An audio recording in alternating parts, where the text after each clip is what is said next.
नमस्कार, abplive.com पर हाजिर हूं मैं रुमाना इसार खान और आप देख सकते हैं मेरे साथ खास मेहमान जुड़ गए हैं सी वोटर के प्रमुख यशवंत देशमुख। यशवंत मुस्कुरा रहे हैं, मुस्कुराहट का राज देश जानना चाहता है क्योंकि आज कौन बनेगा मुख्यमंत्री 10 नवंबर को नतीजे आने हैं। लेकिन उससे पहले एग्जिट पोल के जो आंकड़े सामने आ रहे हैं, न सिर्फ सी वोटर के बल्कि दूसरे चैनल्स पर भी हम देख रहे हैं जो आंकड़े सामने आ रहे हैं। यशवंत, आप इसको कैसे असेस कर रहे हैं? आपका आंकलन क्या कह रहा है? देखिए रोमाना, मुस्कुरा मैं इसलिए रहा हूं कि चुनाव में चुनाव भारत के चुनाव, अमेरिकी चुनाव की हम दुर्गति देख रहे हैं और भारत के चुनाव में बिहार का चुनाव। और आकलन करने में जब हम हाथ खड़े करते हैं कि नहीं भाई साहब, बिहार ऐसी जगह है जहां ब्रह्मा भी आ जाए तो हाथ जोड़ के चले जाएंगे, ये स्थिति वो है। गजब कांटे का चुनाव है। अच्छी बात यह है, मुझे मजा आता है, ठीक है, इसमें रिस्क होते हैं बहुत सारे कॉल लेने में, जब बहुत आपको कांटे की टक्कर दिखे। लेकिन कुछ चीजें तो बहुत क्लियर है। 3 महीनों से हमारे ट्रैकर में हम लोग लगातार कह रहे थे कि इतनी जबरदस्त नाराजगी, इतना जबरदस्त गुस्सा जो चीफ मिनिस्टर के खिलाफ और एनडीए में जेडीयू के खिलाफ। एक बड़ी अजीब सी स्थिति होती है जब किसी सरकार के खिलाफ गुस्से की नाराजगी हो और पूरी सरकार डूबे। लेकिन ऐसा लग रहा था जैसे 2 बिहार में चुनाव हो रहे हैं। एक वो बिहार जहां जेडीयू चुनाव लड़ रहा है और एक वो बिहार जहां बीजेपी चुनाव लड़ रही है। तो ये 2 अलग अलग बिहार हो गए, एक ही अलायंस में हो करके भी ऐसा विचित्र चुनाव जरा सा हमने कम ही देखा है। तो जितने अभी तक आंकड़े आप देख रहे हैं सामने, जो भी स्क्रीन पे आपको दिखाई दे रहे हैं, उसमें बहुत क्लियर है कि जनादेश जेडीयू के खिलाफ है। मैं एनडीए के खिलाफ नहीं बोल रहा हूं रेमाना, क्योंकि अगर जनादेश एनडीए के खिलाफ होता तो तंबू बीजेपी का भी उखड़ गया होता।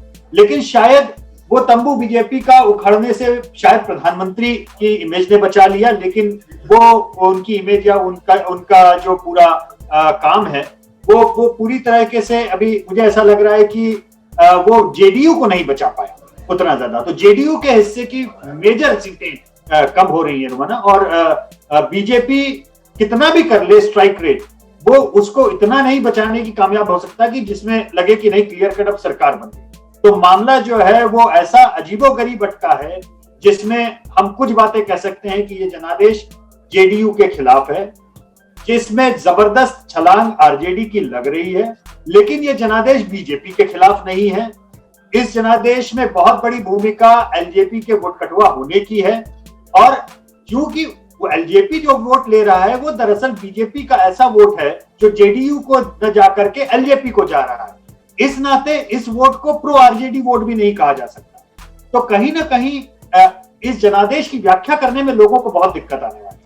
अच्छा, आपने अपने इस जवाब में, मैंने बहुत सारे जो सवाल तैयार किए थे कि भाई चिराग पासवान वोट कटवा, इसके अलावा नीतीश कुमार का क्या मास्टर स्ट्रोक साबित होगा, या फिर अपनी रिटायरमेंट वाली बात करके आखिरी चुनाव की जो अपील है, इमोशनल कार्ड, वो भी फ्लॉप हो जाएगा। आपने कमोबेश कई सवालों के जवाब दे दिए और अब जिस तरीके की तस्वीरें आंकड़ों के जरिए उभर रही है, तो फिर सर यहाँ सवाल ये होता है यशवंत कि सिनेरियोस क्या होंगे? मुझे लगता है उन सिनेरियोस पर आपको बात करनी चाहिए।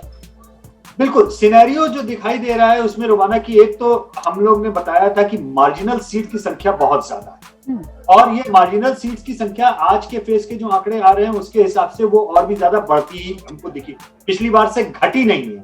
मैं अभी अपनी स्क्रीन पे यही आपके लिए निकालने की कोशिश कर रहा था। तो 41 और 36, यानी आप मान के चलिए 77 ऐसी सीटें हैं रोमाना जहां पे हार जीत का अंतर 3% से कम हो रहा है। यानी 1.5% का स्विंग अभी आंकड़े बदल देगा। और इसमें से 36 सीटें ऐसी हैं जहां 1% से भी कम, यानी आप मान के चलिए, गारंटी लीजिए, कुछ सैकड़े वोट वाले हिसाब में वो होंगी। एक बात जरूर इसमें मैं कहना चाहूंगा कि जो चीजें मुझे समझ में आ रही हैं डेमोग्राफिक ट्रेंड में, वो ये कि बड़ी तादाद में नाराज एनडीए वोटर वो जेडीयू वाली सीट पे चिराग पासवान को पार्क हो गए, उसके कारण जेडीयू को नुकसान हुआ। लेकिन महिलाओं में अभी भी प्रो एनडीए सेंटीमेंट बहुत क्लियर आ रहा है।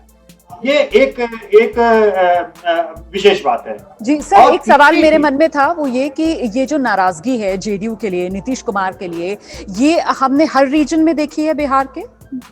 जी, ये हमने हर रीजन में देखी है। ऐसा लगा है कि हर रीजन के अंदर 2 रीजन है, एक रीजन जो बीजेपी लड़ रहा है और एक रीजन जहां जेडीयू लड़ रहा है। बिल्कुल 2 फाड़ रोमाना है। और सबसे बड़ा मुद्दा इन चुनाव में जो बेरोजगार का उभरा, और रोजगार के बाद में ऐसा लगा कि यूथ की जो भीड़ युवाओं की आपको तेजस्वी के सभाओं में दिखी, बिल्कुल साफ दिख रहा है कि उन्होंने जो 18 से 24 वाली कैटेगरी है खासतौर पर, फर्स्ट टाइम वोटर वाली, उसमें डेंट मारा है बहुत तगड़ा।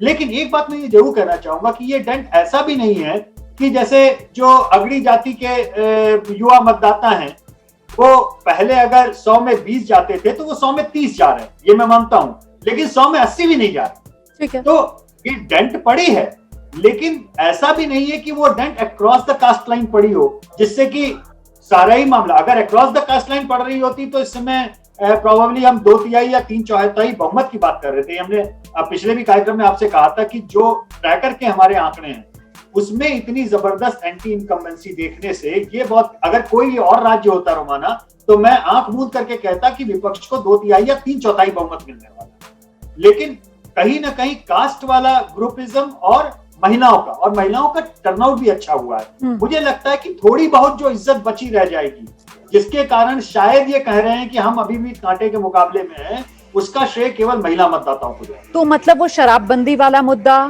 कानून व्यवस्था वाला मुद्दा, वो सब कहीं ना कहीं वोटर के जहन में है। लेकिन ये जो गुस्सा है, जो नाराजगी है वोटर के जहन में, ये मैं आपसे समझना चाहती हूँ कि क्या ये गुस्सा, नाराजगी, ये नेचुरल गुस्सा नाराजगी है या फिर इसकी बड़ी वजह आप तेजस्वी यादव को भी मानते हैं, जिन्होंने कहीं ना कहीं इसे बनाने में, इसे भुनाने में एक महत्वपूर्ण भूमिका निभाई है इस चुनाव में? वो रैलीज उनकी बड़ी बड़ी, उसमें भीड़, और चिराग पासवान का इसमें कितना बड़ा फैक्टर आप मानते हैं? देखिए, चिराग और तेजस्वी, इन दोनों का इस चुनाव में बहुत जबरदस्त रोल रहा। ठीक है, चिराग बहुत ज्यादा शायद सीटें नहीं निकाल पाएंगे और बहुत बड़ी, लेकिन रोल तो उनका रहेगा। हाँ। इसमें कोई संदेह नहीं। तेजस्वी यादव ने निस्संदेह मेहनत की है और उनकी सभाओं में जिस तरह से भीड़ आई उसमें साफ दिखाई दे रहा था कि युवाओं की संख्या बहुत ज्यादा है और उन्होंने बहुत ही समझदारी से अपने माता पिता के फोटो का इस्तेमाल भी नहीं किया, ताकि ये बात क्लियर थी कि लालू राबड़ी के नाम पे मुस्लिम यादव वोट तो उनको वोट पड़ ही जाएगा, लेकिन जो उनसे नाम से एलर्जी रख रहे हैं ऐसे लोगों को और ज्यादा दूर झटकने के बजाय वो अपने को आगे करें कि देखिए मेरे माता पिता जो थे वो थे, लेकिन मैं वो नहीं हूं, मेरी स्लेट बिल्कुल साफ है, मेरी स्लेट फ्रेश है, तो आप मुझे जनादेश देने का काम कीजिए। उस लिहाज से वो कैंपेन में गए और उसका उनको लाभ मिला है। एक बात और भी रोमाना, हम ये बात न भूले, युवाओं के केस में या बाकी भी, बिहार में 20% से ज्यादा मतदाता आज की तारीख में ऐसा है जिसको उस सो कॉल्ड जंगल राज की आज बिल्कुल याद भी नहीं है। वो लालू के समय पैदा भी नहीं हुआ था, लालू जी के राज्य में पैदा भी नहीं था या दुधमुहा बच्चा था। ठीक है सर। तो लालू जी का साम्राज्य कैसा था, इसका आईना याद दिला करके आज की तारीख में एनडीए जो वोट मांग रहा था वो बिहार के 20% इलेक्टोरेट पे काम ही नहीं करता। तो शायद हो सकता है कि अच्छा प्रदर्शन करने का खामियाजा नीतीश कुमार को यह भी मिला हो कि लोगों के जहन में, दिमाग में उनका ही साम्राज्य रहा और पुराने से वो कंपेयर युवा नहीं कर पाए। लेकिन नीतीश कुमार के साथ में जो हुआ है, मुझे लगता है ना, उसका ज्यादा बड़ा नुकसान इन सब के बजाय शायद वो पलटू राम का चिप हो जाना वो हो जाएगा। हाँ। क्योंकि जब उन्होंने एनडीए छोड़ा तो बड़ी तादाद में बिहार जो बीजेपी का प्रशंसक था उसने नाराजगी मोल ले ली। जब उन्होंने महागठबंधन छोड़ के वापस बीजेपी में आए तो बीजेपी वालों ने माफ नहीं किया, लेकिन आरजेडी वालों ने दुश्मनी मान ली। तो आपने लगभग 90% बिहार को अपने से दूर कर दिया इस आया राम, गया राम, अल्टू राम, पलटू राम करने। और ऐसी स्थिति में आप केवल और केवल 10% अपने जो कुर्मी कोयरी वाले कोर वोट बैंक और थोड़ा बहुत मुस्लिम का जो वोट बैंक है उसके साथ में आप रह गए। हाँ, मैं मानता हूं कि महिलाओं का एक हिस्सा जरूर नीतीश कुमार के लिए आगे निकल के आया है। अब कितना वो इन आंकड़ों के बीच में कितना वो डैमेज बचा कर रोक पाएगा, ये चीज डैमेज कंट्रोल कितना होगा ये देखने की बात होगी। लेकिन फिलहाल जो अभी तक के आंकड़े दिख रहे हैं उसमें तो लग रहा है कि नीतीश कुमार गहरे संकट में। सर, आपसे बात करके मुझे ऐसा लग रहा है कि इस बार बिहार के इन चुनाव के अंदर तो मतलब ये क्या एक तरीके से नीतीश कुमार पर रेफरेंडम है, और ऐसे में मुद्दा, बड़ा मुद्दा जो आपको लगता है जिस पर बिहार आगे निकला है नीतीश कुमार के अलावा, वो क्या है इस बार वोट के लिए? मुझे लगता है ये पूरी तरह से नीतीश कुमार पर रेफरेंडम हो गया है। ठीक है। मुद्दा कहने के लिए रोजगार हो गया। ठीक है। कहने के लिए लेकिन नाराजगी मुझे लगता है कि नीतीश कुमार का एनडीए छोड़ना और नीतीश कुमार का महागठबंधन छोड़ना, ये मौलिक नाराजगी बनी हुई थी। और सामने उसका क्या कहते हैं, रिवर्स माइग्रेशन हो चाहे लेबर का, या आपका कोरोना के कारण जो दिक्कतें आई हैं, या अभी बड़ी तादाद में जो बेरोजगारी का मुद्दा बन गया, ये मुद्दा भले ही बन जाए, लेकिन अंदर की जो फांस अटकी है, मुझे लगता है कि अंदर वो फांस किसी और चीज की है। आप जो बात कह रहे हैं सर, आजकल हाल के दिनों में वो एडवर्टाइजर्स के मुंह से हम लोग ब्रांड सिक्योरिटी की खूब बातें सुन रहे हैं। तो ऐसे में बिहार के अंदर जो सबसे बड़ा ब्रांड नीतीश था, आपको क्या लगता है कि नीतीश कुमार ने उस ब्रांड सिक्योरिटी पर काम नहीं किया और ये उसी का खमियाजा है कि कभी महागठबंधन, कभी एनडीए और आज नीतीश कुमार के खिलाफ ये गुस्सा? बिल्कुल, नीतीश कुमार ने अपना ब्रांड मुख्यतः लालू के दुशासन के खिलाफ खड़ा किया। हाँ। कि लालू यादव का राज जंगल राज है, मेरा राज मंगल राज है। इस ब्रांड को उन्होंने खड़ा किया था।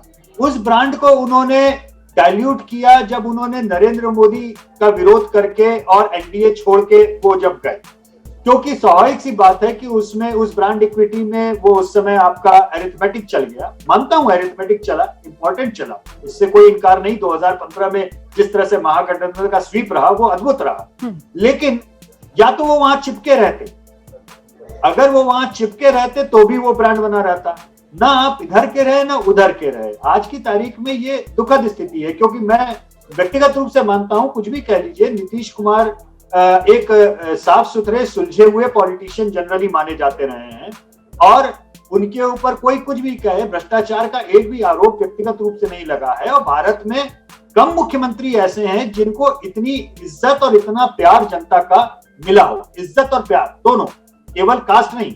और वो कतई कास्ट लाइन के ऊपर, भाई उनका कास्ट ग्रुप तो बड़ा छोटा है ना। बिहार जैसी कास्टिस्ट राजनीति करने वाले राज्य में इतने छोटे से कास्ट ग्रुप के साथ में कोई राजनीति कर ले जाए तो ये छोटी बात नहीं है। बिल्कुल। तो जो नीतीश का ब्रांड है, मुझे लगता है उन्होंने अपने इस ब्रांड को खुद डैमेज किया। ठीक है सर, बिल्कुल बिल्कुल। एक सवाल और, अभी जिस तरीके से आपने कहा कि भाई वो जो जेडीयू से नाराजगी है, नीतीश कुमार के खिलाफ गुस्सा है, उसका नतीजा ये हो रहा है कि बहुत सी जगह पर एलजेपी चिराग पासवान को, जो एनडीए का वोटर है, वो वोट दे रहा है। तो क्या माना जाए, मतलब वो चिराग पासवान यहाँ पर कामयाब हो गए भ्रम बनाने के लिए लोगों के मन में कि वो मोदी के हनुमान हैं, और बीजेपी इस भ्रम को दूर क्यों नहीं कर पाई? क्या जानबूझकर चिराग पासवान फैक्टर इस चुनाव में प्ले हुआ? मुझे लगता है कि हनुमान जी जिनको बनाया गया, उनको ये सोचा गया कि वो थोड़ी बहुत आग लंका में लगाएंगे।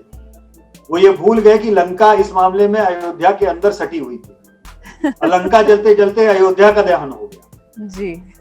ये जो जरूरत से ज्यादा स्ट्रैटेजिक, बड़ी स्ट्रैटेजी बनाने के बड़े बड़े स्ट्रैटेजिस्ट जो बैठे हुए हैं, वो ये भूल गए कि असली लंका नीतीश कुमार नहीं है, असली लंका सामने वाला विपक्ष है।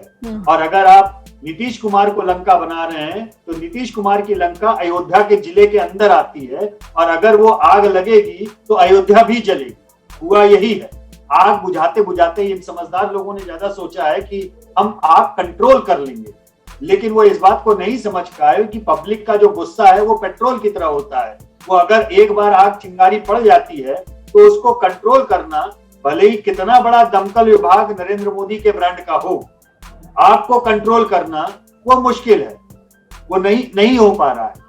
अदरवाइज इस चुनाव में ऐसा कुछ नहीं है, मुझे लग रहा है। अगर आप इस पूरे चुनाव में एलजेपी को एनडीए के अंदर कर दीजिए, केवल एलजेपी को एनडीए के अंदर कर दीजिए, तो आप पाएंगे कि नतीजे कुछ और ही, बाजी पलट जाएगी। बिल्कुल बाजी पलट जाएगी जी, बिल्कुल। चलते चलते मुझे लगता है तो हनुमान जी ने लगाई लंका में आग, लेकिन हनुमान जी को ये आइडिया नहीं था कि ये वाली लंका जिला अयोध्या से सटी हुई है।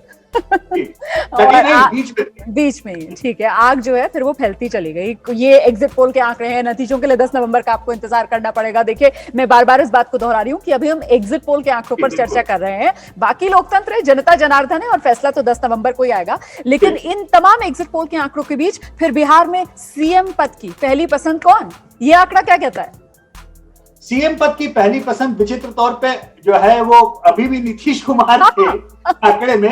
ये फनी बात है, नाराजगी के बावजूद भी। लेकिन हाँ, ये कहना सही है आज से 5 साल पहले, 10 साल पहले वो 55%, 60% की रेटिंग में थे। इस समय वो 30% की रेटिंग है। जहां पे 5 साल पहले 5% पे आप के तेजस्वी यादव घूमते थे, अब वो 25 से 30% की रेटिंग में है।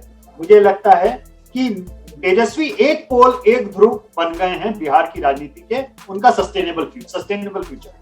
अच्छा, और चलते चलते मुझे लगता है आपको ये भी बताना चाहिए कि क्या कोई नए समीकरण इस बार बिहार में 10 नवंबर के बाद देखने के लिए मिल सकते हैं? कुछ चौंकाने वाला सियासी खेल आपको लगता है कि बिहार में हो सकता है?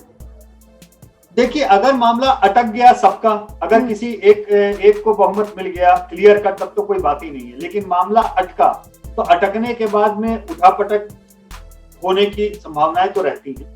अब उठापटक में जो सबसे कमजोर कड़ी होंगे उनको ज्यादा पकड़ने की कोशिश होगी, और उसमें मिला मिलू के मेरा मानना है कि कम से कम 10 से 15 सीटें तो ऐसे छोटे प्लेयर्स के हाथ में आ ही रही हैं, चाहे इक्का दुक्का, दो करके, जिनके ऊपर सबकी निगाह हो जाएगी।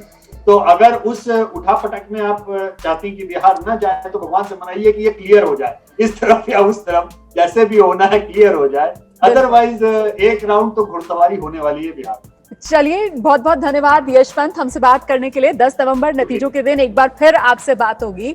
तो यशवंत देशमुख को आप सुन रहे थे एग्जिट पोल के आंकड़ों पर यशवंत का ये विश्लेषण। नमस्कार।